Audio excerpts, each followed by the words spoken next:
शांति शांति शांति। ओम शांति शांति शांति। ओम। ऋग्वेदादि भाष्य भूमिका इस पुस्तक के ईश्वर स्तुति प्रार्थना याचना समर्पण उपासना विद्या विषय को हम पढ़ रहे हैं। मैं निवेदन करूंगा आदरणीय भाई आदित्य जी कृपया म्यूट कर लीजिएगा। ओम। तो इस विषय में हम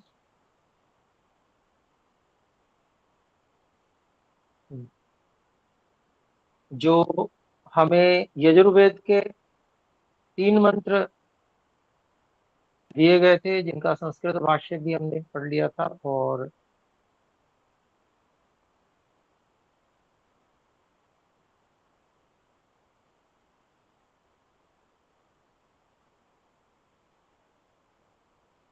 उनका आर्य भाषा भाष्य भी 2 मंत्रों का हमने पढ़ लिया था।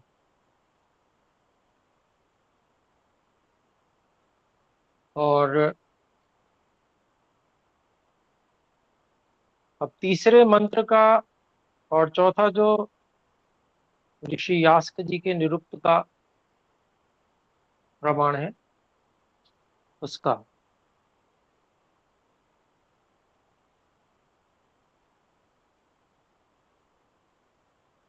ये 2 का हम और आर्य भाषा भाष्य देखने वाले हैं आज।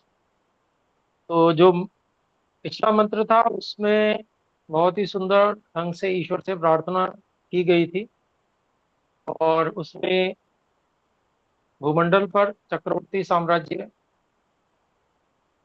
जो वेद के अनुकूल परमात्मा के आदेश के अनुकूल शासन हो सर्वत्र और सबको सुख हो, ऐसी प्रार्थना की गई थी। उसके लिए जो विशेष पुरुषार्थ परिश्रम और उपायों को करना है वह प्रार्थना से पहले अपने सब लोगों को कर्तव्य है, और उसके किए बिना यह सब कुछ नहीं होगा। केवल प्रार्थना करना मात्र से बहुत थोड़े बहुत हल्के फुल्के लाभ मिलते हैं, परंतु प्रार्थना सफल तभी मानी जाती है जब उसके लिए हमने खूब पुरुषार्थ किया हुआ हो। तो ये हम सब प्रकार से पुरुषार्थ के लिए ही ये प्रार्थना जो है वेद में है, और वो प्रेरणा हमको करती है। प्रार्थना से भी हमें प्रेरणा प्राप्त होती है। तो ऐसा अपने लोगों को प्रेरणा प्राप्त करके उसके लिए सामर्थ्य को बढ़ाना, संगठन का बनाना, और व्यक्तियों को उत्तम बनाने निर्माण करने के कार्य में लगना, ये सब करना बहुत आवश्यक है। कि उत्तम व्यक्ति जब तक न होंगे तब तक उनका संगठन भी नहीं हो सकता, और जब तक संगठन नहीं हो सकता तब तक शत्रुओं को पराजित पराजित भी नहीं किया जा सकता। जो वेद विरोधी हैं उनको या तो पराजित किया जाए या उनको विवश कर दिया जाए।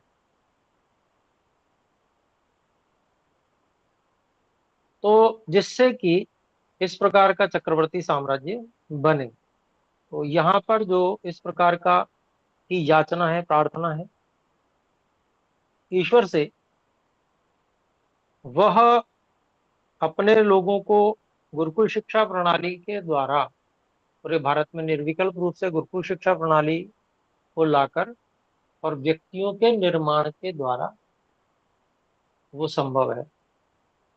और सभी कार्य जो है वो और भी किसी प्रकार से करना, अभिप्राय ये है कि उसमें कठिनाइयां अधिक हैं, विरुद्ध लोग अधिक बनते जाते हैं, उनको बनने की पूरी छूट है। इसलिए ये अपने सब लोगों को पूरा बल लगा के प्रयास करना चाहिए, जनमत बनाना चाहिए कि पूरे भारत में गुरुकुल शिक्षा प्रणाली निर्विकल्प रूप से हो और उसमें आर्ष विद्या पढ़ाई जाए। प्रमुख रूप से सभी आर्ष ग्रंथों का पठन पाठन हो, वेदों का पठन पाठन हो, और फिर अन्य विद्याओं जो वर्तमान में चल रही हैं उनके लिए भी अवकाश हो, लेकिन प्रारंभ से जो है वो आर्ष विद्या का पठन पाठन, जिससे व्यक्ति की सामर्थ्य और व्यक्ति में चरित्र बहुत उत्तम हो, ईश्वर का भक्त व्यक्ति बने, ईश्वर की आज्ञा का पालन करने वाला बने, ये बहुत आवश्यक है। इसीलिए ये मंत्र यहाँ पर प्रार्थना विषय में महर्षि जी ने जोड़े हैं, जिससे कि हम उससे प्रेरणा प्राप्त कर सकें और उन लक्ष्यों को अपना लक्ष्य मानकर आगे बढ़ें। फिर आगे परमात्मा से मेधा की प्रार्थना, याम मेधाम इत्यादि मंत्र है, इसके विषय में हम देखते हैं।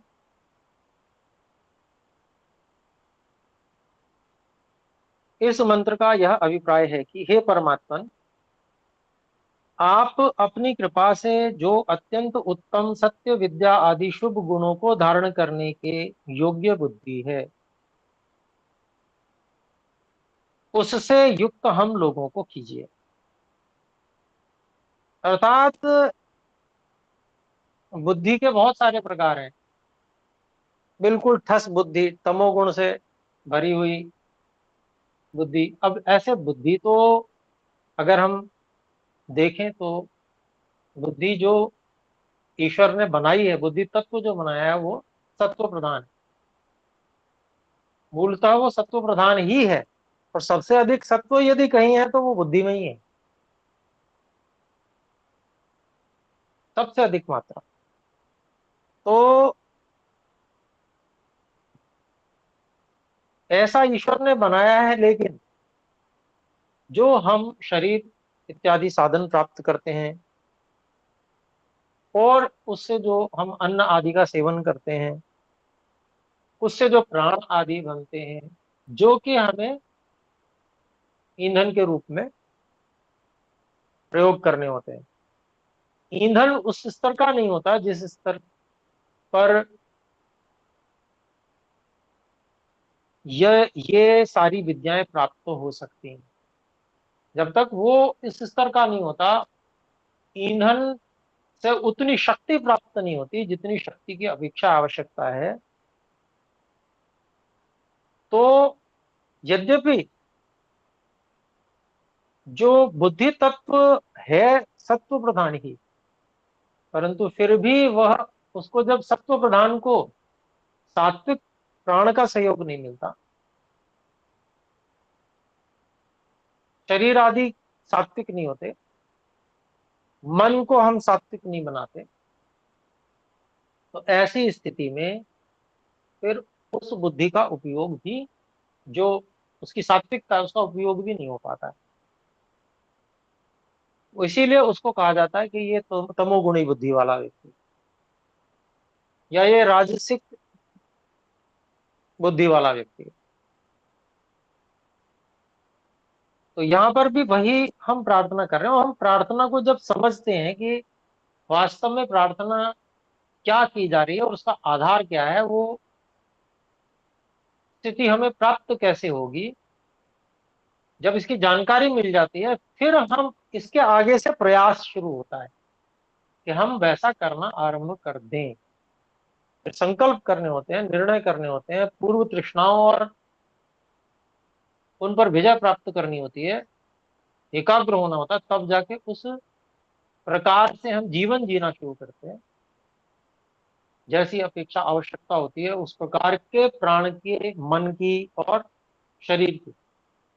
उसके लिए जो तप होता है वो हमारे लिए साधन रूप हो जाता है।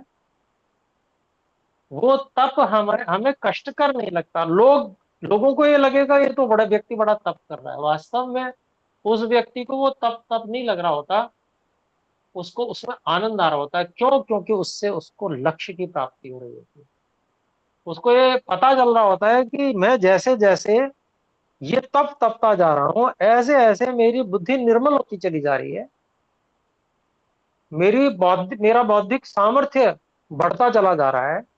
उसको उसमें आनंद आने लगता है, और उससे विरुद्ध बातें जो लोगों को पसंद होती हैं, जो बहुत अच्छी लगती हैं, जिसमें वो सुख ले रहे होते हैं, और उसको अगर वो चीज दे दी जाए करने के लिए, तो उसको बड़ा कष्ट होता है उनसे, वो उनसे दूर भागता है और उनसे पीछा छुड़ाना चाहता है।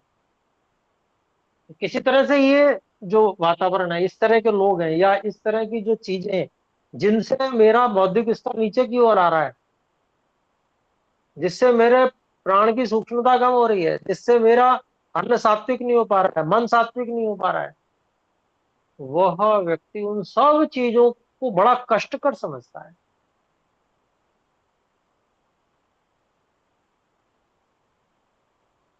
तो ये जो स्थिति है, इस स्थिति में आने के लिए पहले उस स्तर की जानकारी चाहिए कि कैसे हम इस चीज को सात्विक रख सकते हैं। संध्या में हम कहते हैं भूः पुनातु शिरसि।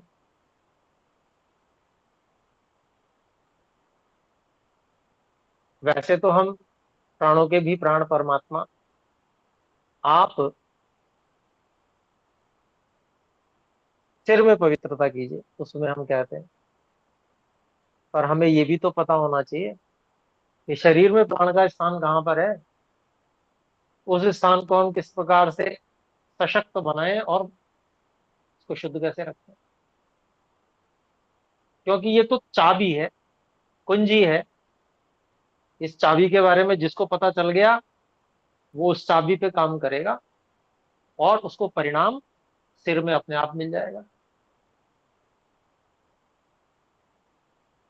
तो यहां मेधा की प्रार्थना की है, लेकिन उसके लिए कितना जोर लगाना पड़ेगा, कैसे हमको उसके लिए सारा कार्य करना पड़ेगा। ज्ञान विज्ञान, अभ्यास, उस सब को करना किसने, हम ही ने करना है। और हम तो वर्षों से इस मंत्र को, यदि दिन में 2 बार यज्ञ करते हैं तो कम से कम 2 बार तो हम इस मंत्र से आहुति देते होंगे, पर मेधा प्राप्त नहीं हो रही है। तो गड़बड़ क्या है, प्रार्थना तो कर रहे हैं पर प्रार्थना का परिणाम नहीं मिल रहा है। तो इसका अभिप्राय क्या हुआ कि हमने जो प्रार्थना की है, वो प्रार्थना ना तो हमने समझी कि हम प्रार्थना क्यों कर रहे हैं, और ना ही उसके लिए हमने कोई विशेष प्रयास किए हैं। तो महर्षि दयानंद सरस्वती जी के अन्यत्र जो ये बात आती है कि हमारी जो प्रार्थना है वो हमारे ही पुरुषार्थ से सिद्ध होने योग्य है। हम पुरुषार्थ करेंगे और फिर ईश्वर से सहायता मांगेंगे तो वो सहायता हमें मिल जाएगी। वो जो थोड़ी बहुत कमी रह रही होगी ना, वो कमी पूरी हो जाएगी। बस ये बात ध्यान रखें। तो यहां पर कहते हैं, आप अपनी कृपा से जो अत्यंत उत्तम सत्य विद्या आदि शुभ लक्षणों को धारण करने के योग्य बुद्धि है। सबकी बुद्धि में योग्यता ये नहीं है। किसी को विषय समझाओ तो बाद में, घंटे भर बाद में कहेगा, जी आपने क्या बात कही जी, मुझे समझ में नहीं आया। कितने ही लोग ऐसे मिल जाते हैं। दर्शन विद्या भी ऐसी ही सूक्ष्म विद्या है, व्यक्ति को बात ही समझ में नहीं आती। उसका मतलब क्या है, बुद्धि का वो स्तर नहीं है। बुद्धि के स्तर का अभिप्राय क्या है, बुद्धि तो सबको समान दी है परमात्मा ने, लेकिन उसको ऊर्जा देने के लिए जो साधन है, उनमें सामर्थ्य नहीं। वो वो साधन सही ढंग से उपयोग नहीं किए जा रहे। उसमें शुद्धि की कमी है, उसमें जो रॉ मटेरियल डाला जा रहा है, कच्चे पदार्थ को भोजन इत्यादि के रूप में, वो ठीक नहीं है। अथवा सब कुछ ठीक होने के बाद भी व्यक्ति को अपने अग्निबल का पता नहीं है कि मेरा अग्निबल कितना है, कि जिसके अनुकूल में ठीक ठीक पदार्थों का सेवन करूं, जो मेरी बुद्धि ठीक चलती रहे और सबसे बढ़िया स्थिति में काम करे। व्यक्ति को ये पता नहीं है, जिसके कारण से, नहीं पता है तो वो अज्ञान के कारण से और परेशान होता रहता है, कहता रहता है, हाय हाय मेरी बुद्धि काम नहीं करती। मैं रोज प्रार्थना करता हूँ ईश्वर से, याम में धाम इत्यादि, परंतु मुझे अभी तक मेधा ईश्वर ने प्रदान नहीं की। अब दोष ईश्वर पे लगाने लगता है व्यक्ति, जबकि दोष है स्वयं का। इसको, ये अनुसंधान का विषय है। व्यक्तियों का जीवन निकल जाता है, पूरा पूरा जीवन समाप्त हो जाता है, व्यक्ति को ये समझ नहीं आ पाता कि व्यक्ति को खाना क्या चाहिए। बौद्धिक स्थिति बहुत ऊंचे स्तर की हो तो बहुत दूर की बात है, सामान्य स्वास्थ्य प्राप्त नहीं कर पाता, पूरा जीवन निकल जाता है व्यक्ति का। और मांग यहां पर क्या रहे हैं, जो ऐसा समझ लीजिए कि शरीर, प्राण, मन, इन सब की सबसे ऊंची स्थिति वो मांग रहे हैं।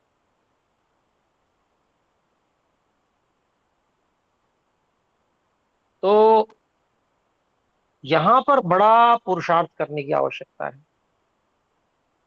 याचना प्रार्थना कर लेना तो ठीक है, परंतु उसको प्राप्त करना, यानी कि आप समझ लीजिए, अगर इस पे इसको प्रयास करने लग पड़े, एक ही मंत्र को करने लग पड़े प्रयास, तो आप समझ लीजिए मुक्ति दूर नहीं है, मुक्ति होके ही रहेगी। व्यक्ति मुक्ति की ओर आगे बढ़ जाता है। इतना सुंदर मंत्र, क्या मांगा गया है इसमें, ऐसी चीज मांग ली गई है कि बस जिससे, जो हमको पहुंचा देगी बिल्कुल। विवेक ख्याति रविप्लवा हानोपाया, मुक्ति का उपाय है ये वही विवेक ख्याति है, जिसका जिसकी जिसको मांग रहे हैं यहाँ पर, वही मेधा है। आगे कहते हैं कौन सी मेधा, कि जिसके प्रताप से देव अर्थात विद्वान और पितर अर्थात ज्ञानी जन जिसकी उपासना करते हैं, उसी मेधा से मुझे आज युक्त कीजिए। संस्कृत भाग में जो है उसका अर्थ भी यहाँ पर हमने पढ़ा है।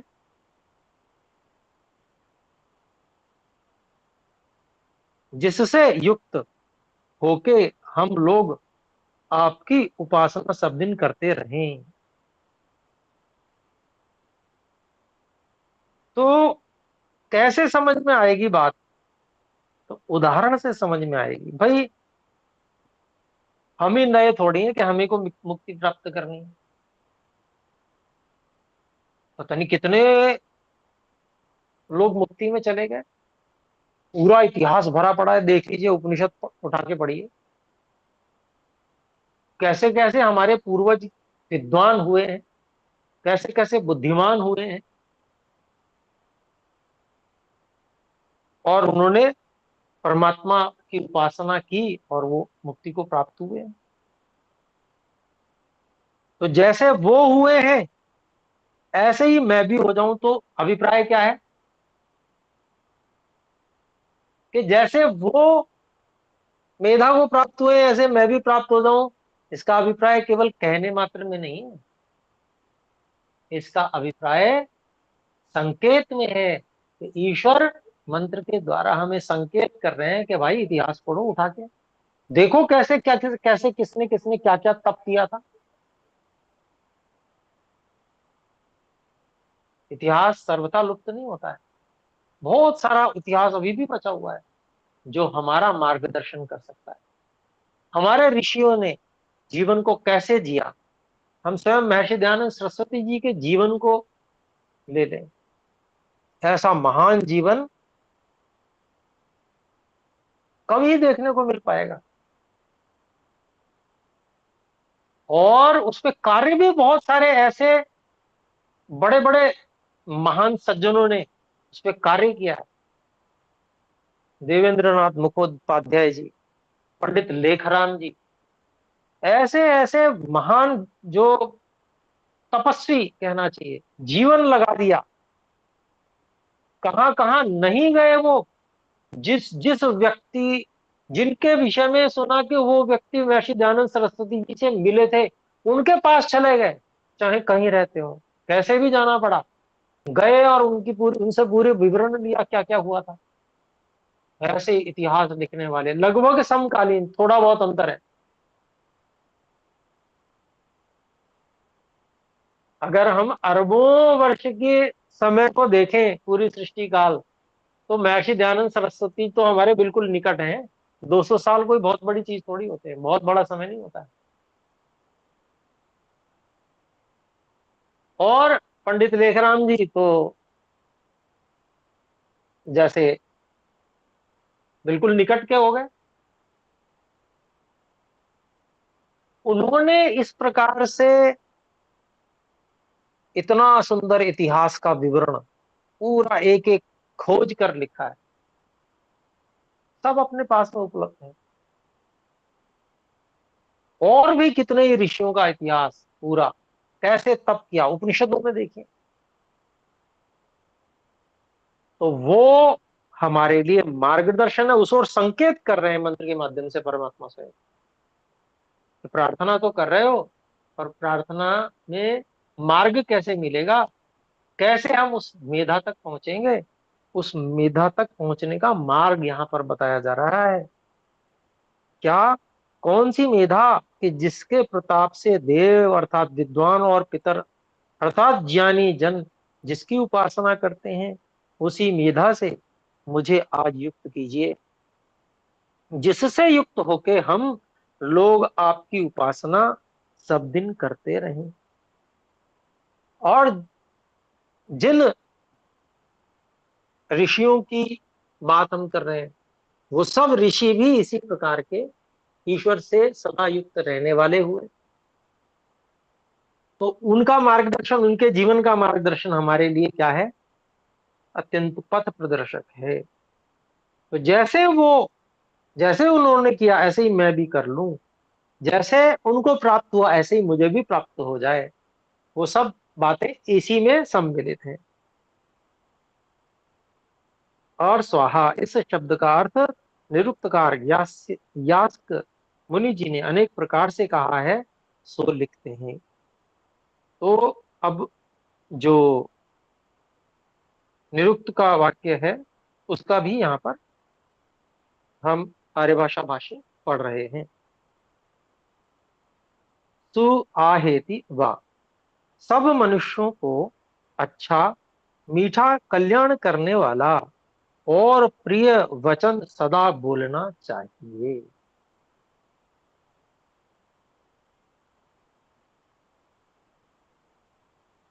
तो यम नियम में भी सत्य, अहिंसा के बाद में दूसरा सत्य ही है। और अहिंसा और सत्य दोनों को अगर हम मिलाकर देखें, तो ये वाक्य उसी के अनुकूल बन जाता है। सब मनुष्यों को अच्छा, मीठा, कल्याण करने वाला और प्रिय वचन सदा बोलना चाहिए। और यहां पर जो बुद्धि की याचना की, वो भी एक तरह से ऐसा समझ लें साधनभूत है। किसका साधन है, चक्रवर्ती साम्राज्य आदि जो प्रार्थना कर रहे हैं उसका ही साधन है।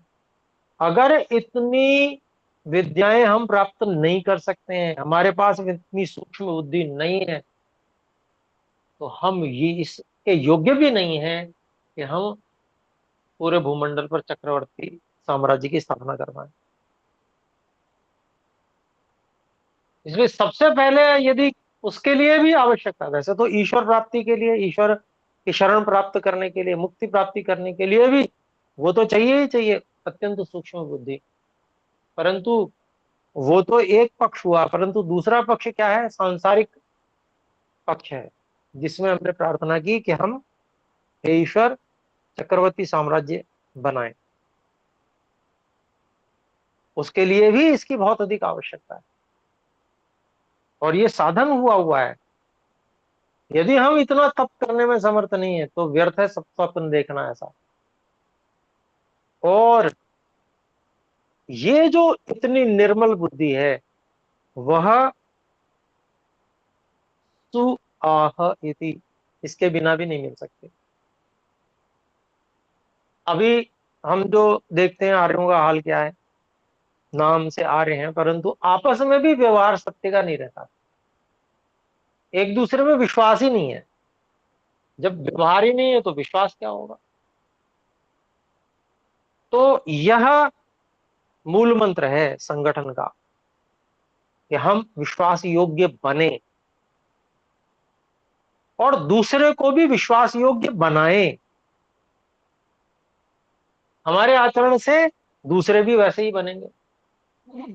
और जो कहीं छोटा सा अलग क्षेत्र हो गया, कैसा क्षेत्र कि कहीं पर गुप्तचर बनना है किसी व्यक्ति को, या शत्रु के क्षेत्र में जाकर और शत्रु की सूचना लानी है,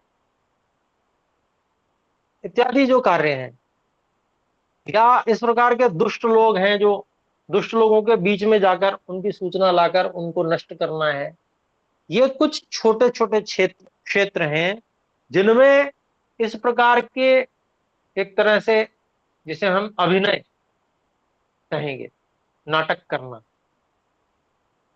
वो भी झूठ है, परंतु उसका अधिकार प्राप्त है क्षत्रिय को कि वो प्रयोजन विशेष की सिद्धि के लिए वैसा कर सकता है।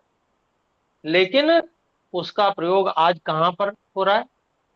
उसकी सीमा थी कहीं पर, कहीं उसकी आवश्यकता थी जिसकी, उसकी सारी सीमाओं को लांघ कर उसका व्यभिचार करके, व्यभिचार शब्द यहां उपयुक्त है बिल्कुल, परिवार तक में ले आए उसको। परिवार में लोग एक दूसरे से आपस में सच नहीं बोल पा रहे, महान भयंकर स्थिति है। ऐसे लोग क्या चक्रवर्ती साम्राज्य के लिए स्वप्न देख सकते हैं? तो वो मूर्खतापूर्ण और शेख चिल्ली वाले स्वप्न से अधिक कुछ भी नहीं होगा। हमारा व्यवहार इतना उत्तम, इतना पवित्र और आपस में इतना सुंदर होना चाहिए कि हमें विश्वास हो कि व्यक्ति मेरे साथ जो कार्य करने वाला है यह हमेशा सत्य ही बोलेगा, मुझे जो बात बताएगा बिल्कुल सही है, 100%, कोई उसमें संशय की गुंजाइश नहीं है। इतना विश्वास, इतना प्रगाढ़ विश्वास जब होता है तभी संगठन बनता है। तो ऐसे लोग आपस में संगठित होते हैं, उससे जो बलवान संगठन होता है वही इस योग्य बन सकता है। बुद्धिमान लोगों का और विद्वान लोगों का और आपस में विश्वास योग्य जो व्यक्ति हैं उनका जब संगठन होता है तभी वो विश्व पर चक्रवर्ती साम्राज्य की स्थापना कर सकता है। यहां पर यही बात कही गई है, समझने योग्य है। सब मनुष्यों को अच्छा मीठा कल्याण करने वाला और प्रिय वचन सदा बोलना चाहिए, यही सामान्य नियम है। आजकल सामान्य नियम क्या बना लिया है सब लोगों ने, कि झूठ बोले बिना तो काम ही नहीं चलता। और ऋषि इससे विपरीत कह रहे हैं, बिल्कुल 100% शीर्षासन करा दिया, उल्टा कर दिया। इसीलिए सारे व्यवहार गड़बड़ हो रहे हैं, गलत हो रहे हैं। फिर आगे कहते हैं स्वावागाहेति वा, अर्थात मनुष्यों को यह निश्चय करके जानना चाहिए कि जैसी बात उनके ज्ञान के बीच में वर्तमान हो, जीभ से भी सदा वैसा ही बोले, उससे विपरीत नहीं। तो यहां पर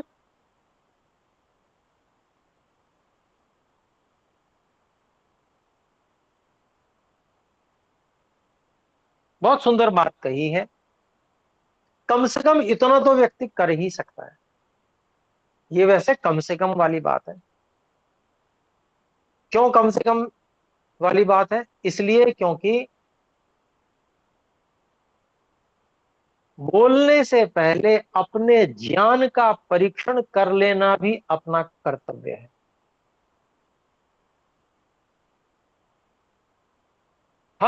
हमारा जो ज्ञान है वह वास्तव में सत्य है अथवा नहीं है, तो ये कौन सा स्तर है? ये ऋषि का स्तर है।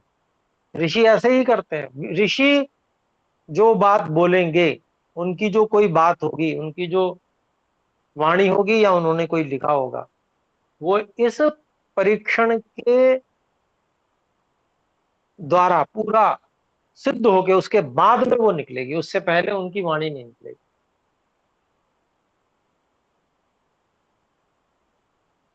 और इस सत्य का प्रयोग इतना गहरा, ये करना एक योगाभ्यासी को बहुत आवश्यक है। योगाभ्यासी ही नहीं, जो ये चाहते हैं कि आपस में संगठन रहे, जो ये चाहते हैं कि हमारा चक्रवर्ती साम्राज्य पूरे विश्व में स्थापित हो आर्यों का, उनको ये करना पड़ेगा। ये नहीं करेंगे तो बार बार व्यवहार में स्खलन होंगे, व्यभिचरण होंगे, और उससे परस्पर मनमुटाव होगा, वैमनस्य होगा। और इसी के साथ जुड़ती हुई बात जो पहले ही कह चुके कि जो भी सत्य, जो भी हमारे ज्ञान में है, हमने उसका परीक्षण भी किया। परीक्षण करके और वाणी तक पहुंचने से पहले हमने यह भी विचार कर लिया कि हाँ, क्या यह कटु तो नहीं है, कठोर तो नहीं है, इसको किस प्रकार से मृदु बनाया जा सकता है, मधुरता से कैसे इसको बोला जा सकता है, ये हमने और विचार कर लिया, और फिर हमने उसको वाणी से प्रकट किया। तो ये सब बातें हमको जोड़ लेनी चाहिए, क्योंकि कही जा चुकी हैं ये बातें। फिर आगे कहते हैं, स्वम प्राहेति वा, सब मनुष्य अपने ही पदार्थ को अपना कहें, दूसरे के पदार्थ को कभी नहीं। तो यहां पर वैसे तो ये जो चोरी है,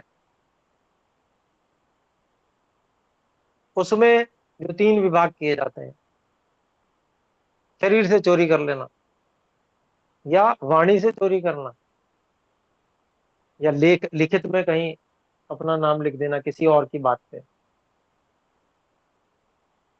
और मन से चोरी कर लेना। कुछ नहीं किया तो मन से तो कर ही ली।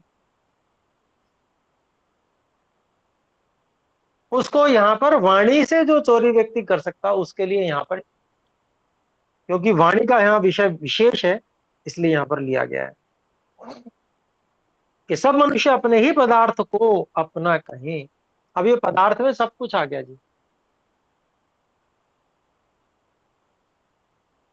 बात भी आ गई, विचार भी आ गया। दूसरे के पदार्थ को कभी नहीं, अर्थात जितना जितना धर्मयुक्त पुरुषार्थ से उनको पदार्थ प्राप्त हो, उतने ही में सदा संतोष करें।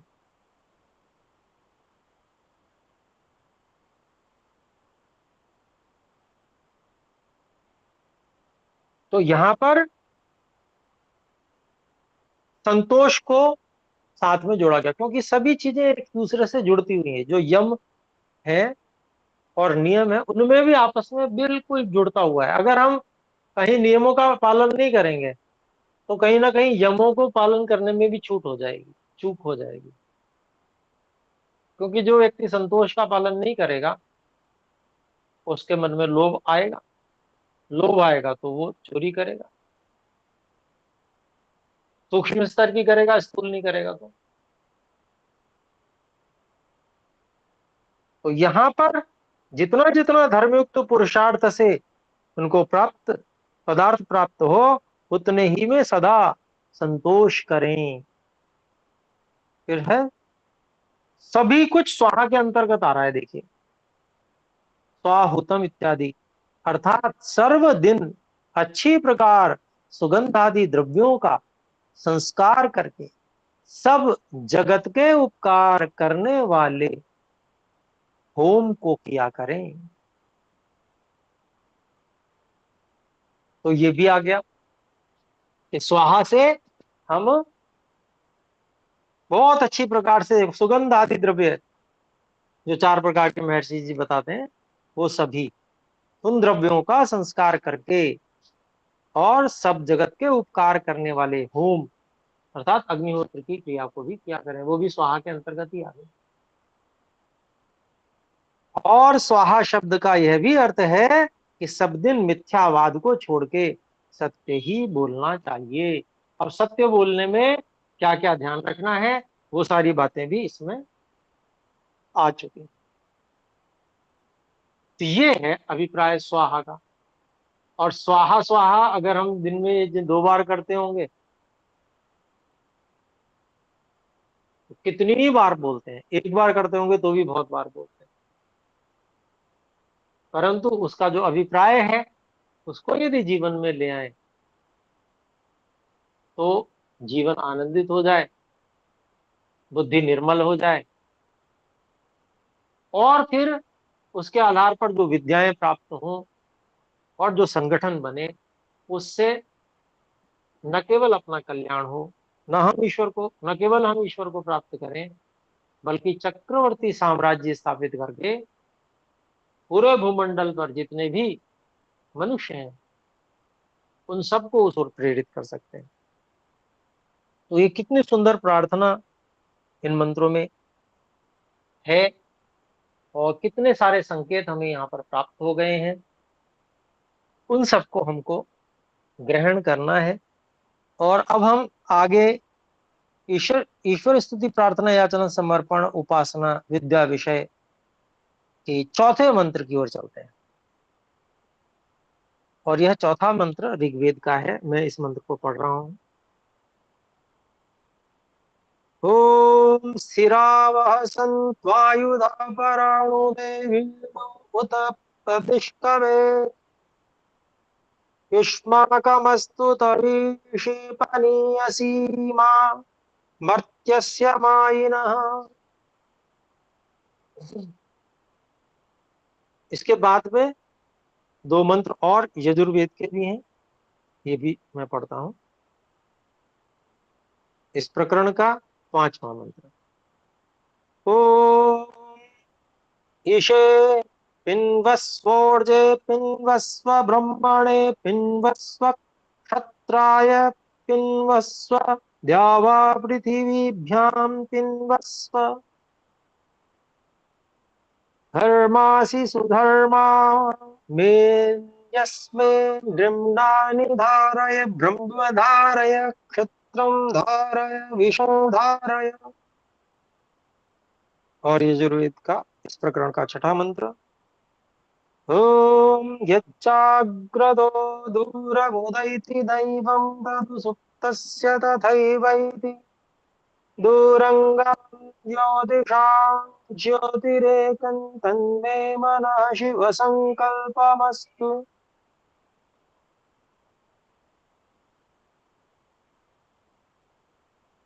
संस्कृत में इन तीनों मंत्रों के भाष्य को देखते हैं।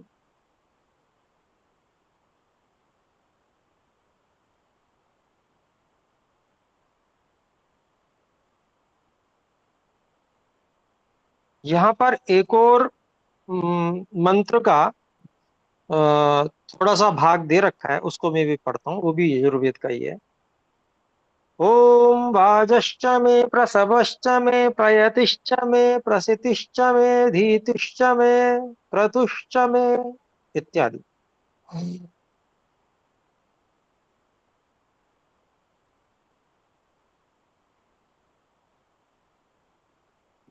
अब हम भाष्य देखते हैं। संस्कृत भाष्य। भाष्यम सिरावह इत्यादि। अभिप्राय अभिप्रायः ईश्वरो जीवे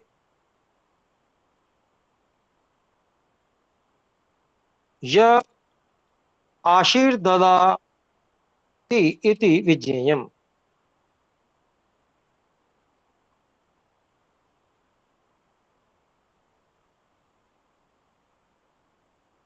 कुछ मिसप्रिंट है इसलिए पढ़ने में कठिनाई हो रही है, आगे बढ़ते हैं। हे मनुष्य, वो युष्माकम आयुधा आयुधान याग्नेयास्त्रादीनि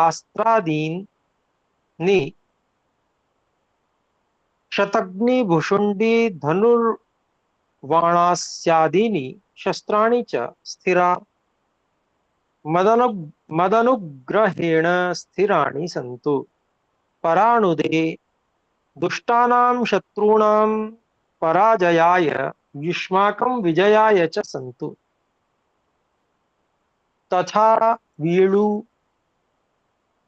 अत्यंत दृढ़ानि प्रशंसितानि च उत एवं शत्रुसेनाया अपि प्रतिष्कभे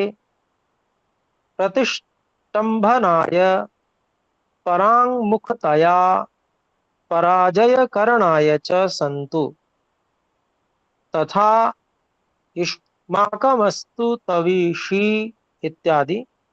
युष्माकं तवीषी सेना अत्यंत प्रशंसनीया बलञ्च खण्डितमस्तु येन युष्माकं चक्रवर्तिराज्यं स्थिरं स्यात् दुष्टकर्मकारिणां युष्मद्विरोधिनां शत्रूणां पराजयश्च सदा भवेत् मामर्त्यस्य इत्यादि। परन्तु अयम् आशीर्वादः सत्यकर्मानुष्ठानिभ्यो हि ददामि, किन्तु मायिनो न्यायकारिणो मर्त्यस्य मनुष्यस्य च कदाचित् मास्तु। अर्थात नैव दुष्ट कर्मकारिभ्यो मनुष्येभ्यो हम आशीर्वादं कदाचित् ददामि इति अभिप्रायः।